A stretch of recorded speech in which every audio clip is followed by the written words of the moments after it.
right before your period, what happens? I mean, you want to basically, at least I want to sit in front of television, watch Netflix, demolish a bag of chips or chocolate or whatever. But the fact is, there's a scientific basis to it. Insulin levels go up because your insulin has to go up for your progesterone to be high. But that is your natural cycle. Now, 1 week before the period, you also get bloat weight, water retention, and then patients get so upset. I'm doing this particular diet, I'm still not dropping the weight. On the contrary, I'm feeling bloated, I've got water retention, my rings have gotten tight. Now, what am I going to do? I'm going to go to the gym and work out even harder. I'm going to count my calories and eat even less food.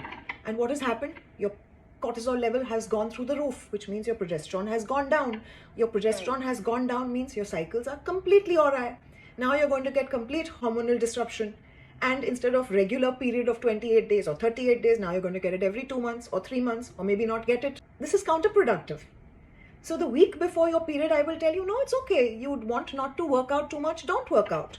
You want to eat that chocolate because it's got magnesium, and magnesium is required for progesterone. See, the body has its own thinking and it's very intelligent. So you have to also understand what's happening to you.